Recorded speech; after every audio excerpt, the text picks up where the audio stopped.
Good morning friends, मेरा नाम अभिषेक कुमार वर्मा है। आज से हम लोग एनसीईआरटी क्लास 6 का ज्योग्राफी पढ़ेंगे। तो चलिए स्टार्ट करते हैं। अध्याय फर्स्ट, सौर मंडल में पृथ्वी। पहले खगोलीय पिंड। खगोलीय पिंड किसे बोलते हैं?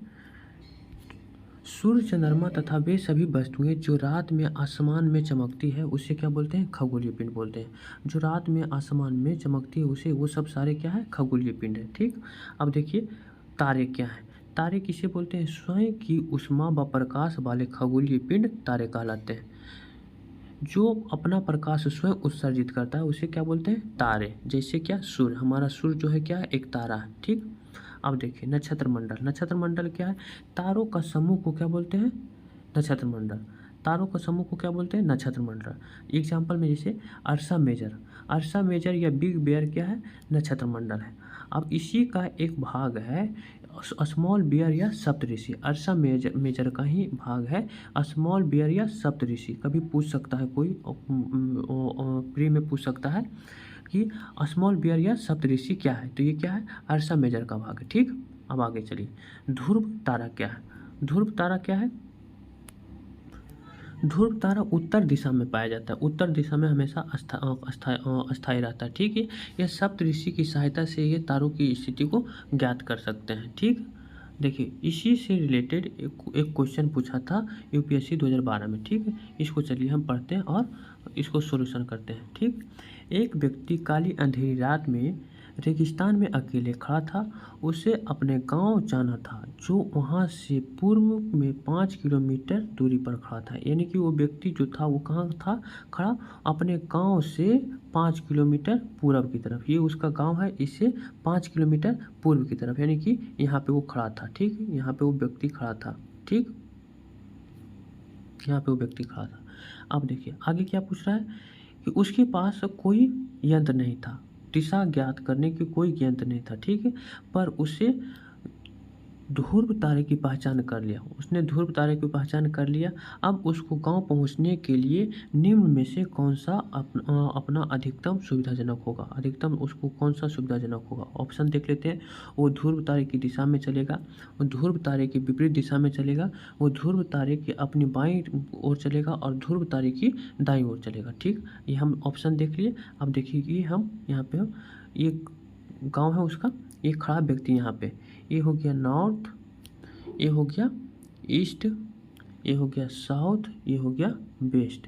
व्यक्ति खड़ा है यहाँ पे, वो ध्रुव तारे को पहचान कर लिया। ध्रुव तारे यानी कि यहाँ पे ऑप्शन फर्स्ट बोला, यानी कि उसको गांव जाने के लिए कहाँ पे ऑप्शन फर्स्ट क्या बोला है? वो ध्रुव तारे की तरफ चलेगा। तो ध्रुव तारे की तरफ चलेगा तो नॉर्थ की तरफ चल जाएगा। ये ऑप्शन हमारा गलत हो गया। फर्स्ट नंबर ऑप्शन जो है वो गलत हो गया। सेकेंड नंबर ऑप्शन क्या बोला है?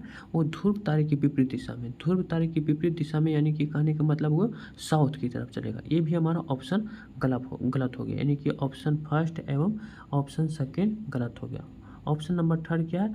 वो ध्रुव तारे की बाईं ओर चलेगा। वो ध्रुव तारे यानी कि यहाँ पे वो खड़ा है, ये ध्रुव तारा है, इसकी बाईं ओर, इसकी बाईं ओर किधर है? इधर, यानी कि ये इधर। ये ऑप्शन नंबर हमारा सही हो गया, सी। ऑप्शन नंबर सी हमारा सही हो गया। ऑप्शन नंबर डी क्या बोल रहा है? वो ध्रुव तारे की दाईं ओर चलेगा। ध्रुव तारे की दाईं ओर की ध्रुव तारा की दाईं ओर इधर है। इधर चलने पे तो और क्या हो जाएगा? वो अपने गांव से दूर जाता चला जाएगा। ठीक, तो हमारा ऑप्शन जो है वो सी नंबर है। ठीक, अब चलिए आगे। ग्रह क्या है? खगोलीय पिंड जिनमें स्वयं ऊष्मा व प्रकाश नहीं होता है उसे क्या बोलते हैं? ग्रह बोलते हैं। जिसके पास अपना स्वयं और ऊष्मा नहीं है उसके क्या बोलते हैं? ग्रह बोलते हैं। जैसे हमारा पृथ्वी, अर्थ क्या है? अर्थ क्या है हमारा? ये ग्रह है। ठीक, इसके पास अपना सूर्य या ऊष्मा नहीं है। ठीक, आप देखिए अब ग्रह कितने प्रकार के होते हैं? पहले ग्रह 2006 के पहले ग्रह 9 थे। अब 2006 से हम लोग 8 ग्रह के बारे में पढ़ते हैं। क्यों? क्योंकि अब एक ग्रह जो है वो ख़त्म कर दिया गया है। ठीक, अब देखिए यहाँ ये सूर्य है। ठीक, ये इसकी दूरी के हिसाब से इससे क्वेश्चन भी पूछ सकता है कि सूर्य की नज़दीकी 5 ऑप्शन दे देगा, 5 ग्रह का नाम दे देगा या 6 दे देगा, कोई भी इसको बोलेगा कि क्या एसेंडिंग ऑर्डर में या फिर सूर्य की निकटतम स्थिति, निकटतम दूरी से इसको दर्शाइए। ठीक, तो इसमें क्या है, हम लोग बताते हैं, हम लोग जानते हैं कि क्या सूर्य के सबसे नज़दीक क्या है, बुध है, उसके बाद शुक्र है, उसके बाद पृथ्वी और मंगल, फिर बीच में क्या है, क्षुद्र पट्टी, जिसको क्या बोलते हैं, पौने ग्रह या क्षुद्र ग्रह। ठीक, उसके बाद फिर बृहस्पति आता है, शनि आता है, यूरेनस आता है, फिर नेपच्यून आता है। ठीक है, अब इसको हम ये 4 ग्रह जो है बुध, शुक्र, पृथ्वी, मंगल, इसको आंतरिक ग्रह या इनर प्लैनेट बोलते हैं। ठीक है, और बृहस्पति, शनि, यूरेनस, नेपच्यून, इसको क्या बोलते हैं, बाह्य प्लैनेट या बाह्य ग्रह। ठीक, ये देखिए इसको क्या बोलते हैं, ये आकार में छोटा होता है, अपेक्षाकृत किसके आकार में, ये आकार में छोटा होता है अपेक्षाकृत किसके, बाह्य ग्रह के अपेक्षाकृत आंतरिक ग्रह जो होता है वो छोटा होता है। ठीक है, इसे चट्टानी संरचना की, चट्टानी संरचना, ये चट्टानी संरचना की होते हैं, ये क्या गैसीय संरचना के होते हैं। ठीक है, ऐसा क्यों गैसीय संरचना की क्यों होते हैं, क्योंकि ये क्या है, सूर्य से बहुत दूर में स्थित है। जब सूर्य से बहुत दूर में स्थित है तो यहाँ पे सूर्य की प्रकाश उतना अपेक्षाकृत किसे, आंतरिक ग्रह की अपेक्षाकृत कम होता है, कम पहुँचता है। ठीक है, इसीलिए यहाँ पे गैसीय व तरल पदार्थ ज़्यादा पाए जाते हैं अपेक्षाकृत किसके, आंतरिक ग्रह के। ठीक है, आप देखिए जो ग्रह सूर्य से जितना नज़दीक होगा, सूर्य के चारों ओर परिक्रमा करने में कम समय लगेगा। ठीक है, और जो जितना दूर होगा परिक्रमा करने में उसको ज़्यादा टाइम लगेगा। जैसे देखिए हम एक, ये सूर्य हो गया, एक ग्रह यहाँ पे है, एक ग्रह यहाँ पे है। ठीक है, तो एक ग्रह चक्कर लगाएगा तो इसको इतना, इसकी दूरी हो जाएगा, इसका जो पथवाकार जो होगा वो इतना होगा, और इसको चक्कर लगाने के लिए कितना दूर, इतना दूर इसको चक्कर, तो इसका जो परिधि हो गया, परिधि क्या हो गया, अधिक हो गया, तो परिधि अधिक हो गया तो इसको चक्कर लगाने में ज़्यादा समय लगेगा। तो ये हम समझ गए। जैसे क्या एग्जाम्पल में उदाहरण में दिया हुआ है, क्या बुध बुध क्या है, बुध का समय सबसे कम लगता है क्या चक्कर लगाने में, ये केवल 88 दिन 88 दिन में शुक्र का चक्कर लगा लेता है। नेपच्यून जबकि जो है 164 साल, सोच लीजिए 164 साल इसको सूर्य के एक चक्कर लगाने में 164 साल लगता है। ठीक है, अब देखिए सर्वाधिक उपग्रह किसके पास है, सर्वाधिक उपग्रह वाला ग्रह कौन सा है, शनि। शनि के पास कितना उपग्रह है, शनि के पास है 82 उपग्रह, और जबकि बृहस्पति के साथ 79 उपग्रह। ठीक है, और सबसे कम उपग्रह का जो पूछेगा, सबसे कम उपग्रह किसके पास है, तो बुध और शुक्र के पास, बुध और शुक्र के पास एक भी उपग्रह नहीं है। पृथ्वी के पास कितने उपग्रह है, एक ये, और फिर जो कौन सा है, चंद्रमा, जिसको चंद्रमा बोलते हैं, और मंगल के पास कितने उपग्रह है, 2। ठीक, तो ये आप याद रखिएगा। देखिए अब ज्योग्राफी क्या है, ज्योग्राफी मतलब क्या होता है, पृथ्वी का विवरण, ज्योग्राफी का मतलब होता है पृथ्वी का विवरण या पृथ्वी का अध्ययन। ये 2 शब्द मिलकर के बना है, जियो प्लस ग्राफी। ठीक है, जियो प्लस ग्राफी।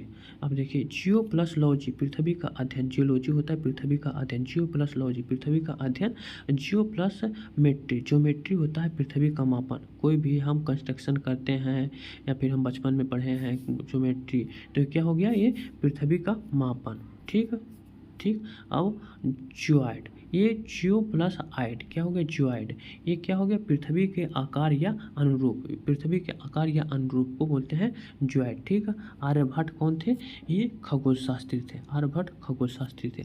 शुक्र पृथ्वी का जुड़वा ग्रह है, ऐसा क्यों बोला जाता है, क्योंकि ये शुक्र का आकार और पृथ्वी का आकार लगभग क्या है, समान है, एक समान है, इसीलिए पृथ्वी का जुड़वा वाहन कहा जाता है शुक्र। ठीक, प्लूटो क्या है, प्लूटो बौना ग्रह, जो अभी हम बता रहे थे पहले 2006 के पहले कितने ग्रह थे, 9 ग्रह थे, उसमें से एक प्लूटो था, उसको 2006 में क्या कर दिया था, अंतर्राष्ट्रीय खगोलीय संगठन ने इसे ग्रह की श्रेणी से बाहर कर दिया था। क्यों, क्योंकि ये बौने बहुत छोटे थे। ठीक, इसीलिए इसको बाहर कर दिया। पृथ्वी 5वां सबसे बड़ा ग्रह है। ठीक, पृथ्वी, इसे नीला ग्रह कहा जाता है। क्यों नीला ग्रह क्यों कहा जाता है, क्योंकि इसका 2/3 सतह जो 2/3 भाग जो है ये पानी से ढका हुआ है, ठीक है। आकार आकार कैसा है इसका? भूआब है, आकार भूआब है, पृथ्वी का अपना आकार है भूआब। हम लोग बचपन में पढ़े थे क्या, पृथ्वी संतराकार है, पृथ्वी अंडाकार है, ऐसा कुछ नहीं है, बचपन में पढ़े थे। अब ऐसा ये क्या है? पृथ्वी भूआब है, इसका खुद अपना एक शेप है, आकार है, ठीक। उपग्रह, उपग्रह किसे बोलते हैं? अब देखिए उपग्रह, उपग्रह किसे बोलते हैं? खगोलीय पिंड जो ग्रह के चारों ओर चक्कर लगाता है उसे उपग्रह बोलते हैं। उसे क्या बोलते हैं? उपग्रह। जो ग्रह के चारों ओर चक्कर लगाता है उसे उपग्रह बोलते हैं, और जो सूर्य के चारों ओर चक्कर लगाते हैं उसे क्या बोलते हैं? ग्रह बोलते हैं, ठीक। अब देखिए आगे, चंद्रमा पृथ्वी का एक चक्कर लगभग 27 दिन में पूरा करता है। कितने दिन में पूरा करता है? 27 दिन में, ठीक। साथ ही इतने ही समय में वो अपने अक्ष पे पूरा कर लेता है, अपने अक्ष पे वो भी 27 दिन में ही लगभग वो घूम लेता है। इसी कारण है, यही कारण है कि चंद्रमा को केवल एक ही भाग हम देख पाते हैं, यही कारण है। इसका क्या कारण है? अगर जो कोई पूछ सकता है कि हम चंद्रमा को एक ही भाग क्यों देख पाते हैं, तो क्या कारण है? इसका रीज़न क्या है? क्यों? क्योंकि वो 27 दिन में पृथ्वी का चक्कर लगाता है और 27 दिन में ही वो अपने अक्ष पे घूम जाता है, ठीक। चलिए, क्षुद्र ग्रह। क्षुद्र ग्रह क्या है? असंख्य छोटे पिंड जो सूर्य के चारों ओर चक्कर लगाते हैं उसे क्या बोलते हैं? क्षुद्र ग्रह। जो सूर्य के चारों ओर चक्कर लगाते हैं, छोटे छोटे जो पिंड हैं वो उसके क्या बोलते हैं? क्षुद्र ग्रह। वो कहाँ पाए जाते हैं? मंगल और बृहस्पति के मध्य पाया जाता है। हमने ऊपर पढ़ा था, देखा था और फिगर में, कहाँ पे क्षुद्र ग्रह कहाँ पाया जाता है? वो मंगल और बृहस्पति के बीच में पाए जाते हैं, ठीक। उल्का पिंड, पत्थरों के छोटे छोटे टुकड़े सूर्य के चारों ओर चक्कर लगाते हैं, उसके क्या बोलते हैं? उल्का पिंड। वे उल्का पिंड और क्या है? क्षुद्र ग्रह में क्या अंतर है? ये क्या है? पत्थर के छोटे छोटे टुकड़े में, ठीक है, और ये सूर्य के चक्कर को लगाते हैं, उसे उल्का पिंड बोलते हैं। पृथ्वी के वायुमंडल में घर्षण के कारण ये चमकदार दिखाई पड़ते हैं। उल्का पिंड क्या है? चमकदार क्यों दिखाई पड़ते हैं? क्योंकि जैसे ही पृथ्वी के वायुमंडल में पहुँचते हैं तो घर्षण के कारण वो क्या होते हैं? चलने लगते हैं, इसीलिए वो हमें चमकदार दिखाई पड़ते हैं, ठीक है। आकाशगंगा, जिसे है मिल्की वे बोलते हैं। हमारे आकाशगंगा का नाम क्या है? मिल्की वे, ठीक। आकाशगंगा किसे बोलते हैं? लाखों तारों समूह का, लाखों तारों समूह का को क्या बोलते हैं? आकाशगंगा बोलते हैं, ठीक है। ये खुला आकाश है, सफ़ेद चौड़ी पट्टी होता है, ठीक है। चमकदार रास्ता होता है, ये क्या होता है? ये चमकदार रास्ता होता है। करोड़ों तारों और बादल व गैस होते हैं। आकाशगंगा में क्या होता है? करोड़ों तारों और बादल और गैस पाए जाते हैं। सौरमंडल इसी का एक भाग है। सौरमंडल किसका भाग है? पूछ सकता है, सौरमंडल किसका भाग है? तो आकाशगंगा का ही भाग है। लाखों आकाशगंगा मिलकर ब्रह्मांड का निर्माण करता है। ब्रह्मांड का निर्माण कितना? लाखों आकाशगंगा मिलकर ब्रह्मांड का निर्माण करता है, ठीक है। अब देखिए धूमकेतु या पूछल तारा, ये क्या होते हैं? आकार में छोटे होते हैं ये, ठीक। इसको क्या किसे बोलते हैं? ये चट्टाने, धूल कणों, हिम व गैसों का बना होता है, ठीक। ये धूमकेतु जो होते हैं वो क्या? चट्टानों, हिम, धूल कणों, हिम व गैसों का बना होता है, उसे धूमकेतु बोलते हैं, ठीक। अब देखिए ये कहाँ पाया जाता है? ये क्यूपर बेल्ट में कहाँ पाया जाता है? कूपर बेल्ट में पाया जाता है। ये इसे कूपर बेल्ट कहा जाता है, कूपर बेल्ट में पाया जाता है। ये नेपच्यून के बाहरी क्षेत्र में, नेपच्यून के बाहरी क्षेत्र में ये पाया जाता है, नेपच्यून के बाहरी क्षेत्र में, ठीक है। ये सूर्य के पास से गुजरने पर ये बाहरी परत पिघल जाती है और किस में बदल जाती है? गैस में। सूर्य के नज़दीक से गुजरने पर ये पिघल जाती है और ये किस में पिघल जाती है? गैस में बदल जाती है, ठीक। चलिए हमारा ये अध्याय जो है वो ख़त्म हो गया है। अब इसे रिलेटेड एक क्वेश्चन को हम सॉल्यूशन करते हैं, ठीक। क्षुद्र ग्रह और धूमकेतु के बीच में अंतर स्पष्ट कर। क्षुद्र ग्रह और धूमकेतु, क्षुद्र ग्रह लघु चट्टानी गहरकाएँ है, ठीक है, ये सही है। और जबकि धूमकेतु हिमशीतित गैस से निर्मित होते हैं। इन्हीं चट्टानों व धातु पदार्थों आपस में बंधे होते हैं। ये क्या है? ठीक है, ये सही है। हमारा ऑप्शन ये फर्स्ट जो है वो सही है। सेकंड ऑप्शन क्या है? क्षुद्र ग्रह अधिकांशतः बृहस्पति और मंगल के बीच पाया जाता है। ये ठीक है, यहाँ तक तो ठीक है। तथा धूमकेतु शुक्र व बुध के मध्य पाया जाता है, ये गलत है। अभी हम धूमकेतु के बारे में पढ़े थे, कहाँ पाया जाता है? ये कहाँ पाया जाता है? नेपच्यून के बाहरी क्षेत्र में पाया जाता है। तो हमारा जो सेकेंड ऑप्शन है वो क्या है? गलत हो गया। ऑप्शन नंबर थर्ड क्या बोल रहा है?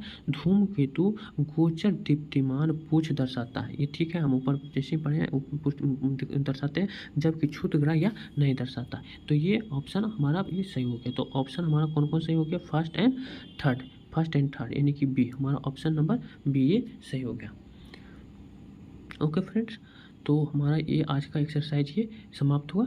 फ्रेंड्स, आपको ये वीडियो पसंद आया तो चैनल को सब्सक्राइब एंड लाइक कमेंट जरूर करें और PDF पाने के लिए हमारे टेलीग्राम चैनल पे जुड़े। टेलीग्राम चैनल का नाम है study IAS with Abhishek, study IAS with Verma ji. ठीक, थैंक यू वेरी मच।